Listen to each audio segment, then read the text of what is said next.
Biogas प्रकल्पाची पाहणी केली जाते। तर त्या ठिकाणी आपण पाहतोय छत्रपती संभाजीनगरहून राधाकृष्ण विखे पाटील हे आता अंतरवाली सराटीकडे जरांगेंची भेट घेण्यासाठी निघालेले आहेत।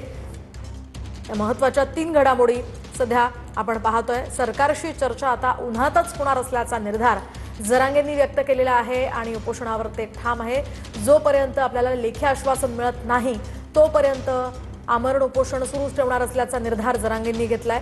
तर या सगळ्या पार्श्वभूमीवर आता छत्रपती संभाजीनगरहून विखे पाटील त्यांची भेट घेण्यासाठी त्यांच्याशी चर्चा करण्यासाठी निघालेले आहेत आणि या चर्चेनंतर आता उपोषणावर तोडगा निघतो का त्याकडे सर्वांचं लक्ष लागलेलं आहे। तर तिकडे नागपुरातली दृश्य आपण सध्या पाहतोय।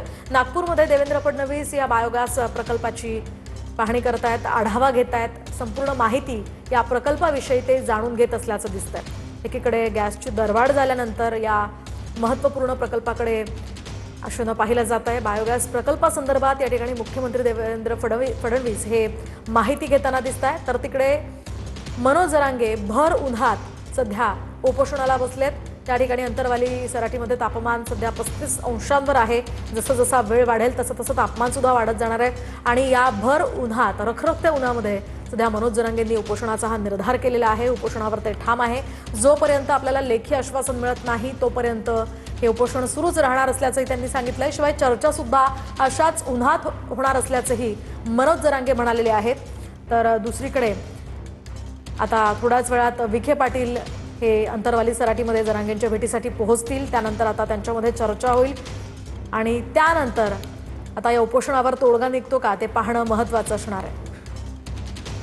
तर खरं तर मनोज जरांगे यांनी आवाहन केलेलं होतं मराठा समाजाला अंतरवाली सराटीमध्ये कुणीही येऊ नये, ज्या त्या ठिकाणी त्यांनी शांततेत आंदोलन करावं।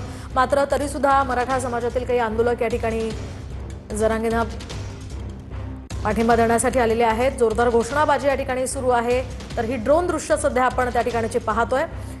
भर उन्हात शेतामध्ये जरांगे हे उपोषणाला बसलेले आहेत आणि उपोषणाच्या पार्श्वभूमीवर या ठिकाणी खरं तर अंतरवाली सराटीमध्ये पोलिसांचाही बंदोबस्त आहे। दुसरीकडे जरांगेंच्या उपोषणाला शाहू महाराजांनी